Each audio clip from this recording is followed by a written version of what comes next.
Hey everybody, I am so excited because today I get my chicks in the mail from Meyer Hatchery. And this is a question I get asked a lot in my profession. I hear people a lot. I'm a realtor and people want to come up to the Catskills. They want to buy a piece of land. They want to have a farm. They want to raise chickens. That's usually where people start because it's pretty easy.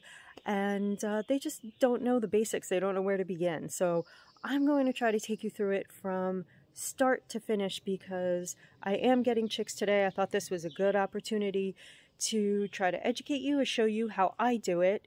There's a million ways to do this, but this is how I do it. I've been successful at it, and I want to teach you and show you how easy it is to have your own chicks. They're a lot of fun. I love having the chicks. They're adorable. So I'm going to try to make this easy for you. And I already have chicks. I already have chickens. That's my coop. I already have an adult flock of hens. And so I'll show you how I integrate. I'll show you how I do everything. There are going to be a series of videos. Yes, I have cats. The cats do not bother the chickens or the chicks. You know, we'll go through it all. We'll do it all. So stay tuned. I have a video of my brooder setup for you. I keep my brooders in the basement. They're in the garage, and you could check that out. And that's going to be where you're going to start. You're going to need to be prepared for your chicks. So check out that video, and then I'm going to do a video when I get the chicks in my possession, which is the fun part. Oh, it's just a box of cheaping cuteness. It's great. So stay tuned. I'm going to take you through it. Okay, so I got my husband Mark behind the camera. Thank you, Mark, for doing this. These are the brooders. Now, when the chicks come, they're only going to be 2 days old. So we need to make sure that the most important thing with chicks is making sure that they are warm.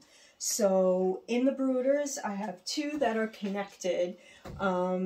These were just handmade brooders. And you'll see that over here, this is a new, instead of using a heat lamp, I use these because they're safer.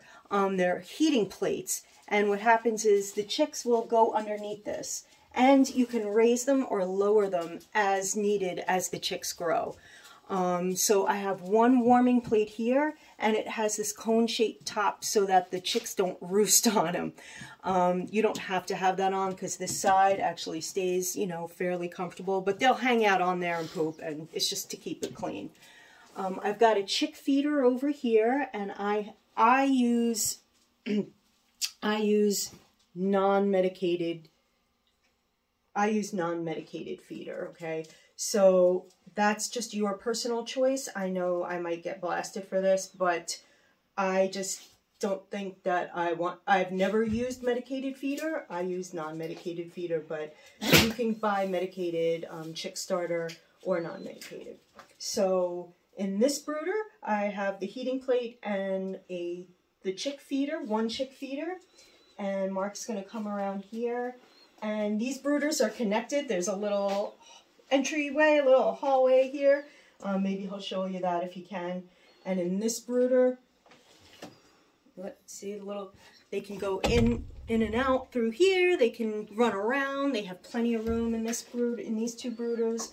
And in this brooder, I also have a little chick warming plate. This is just a different type, a different brand, and it can also be raised and lowered. I have it on the lowest setting right now because they're going to be tiny little things. And I have a chick feeder. You got to make sure you use a chick feeder, and it has the chick crumble in it. And this is a new waterer, and I'll show you what this is. I always use nipple waterers in my brooders because chicks are very messy, and they will have your brooders wet and soggy in no time at all. They're really messy little boogers. So I always use nipple waterers in the brooders because they keep the brooders cleaner.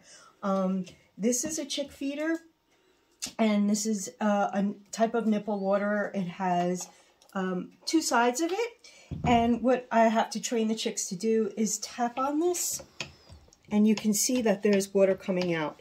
And I know people get nervous to use these because they're like, they're not going to figure it out, but they will. They'll figure it out. So when I get the chicks here, I'm going to show you how to teach them how to do that.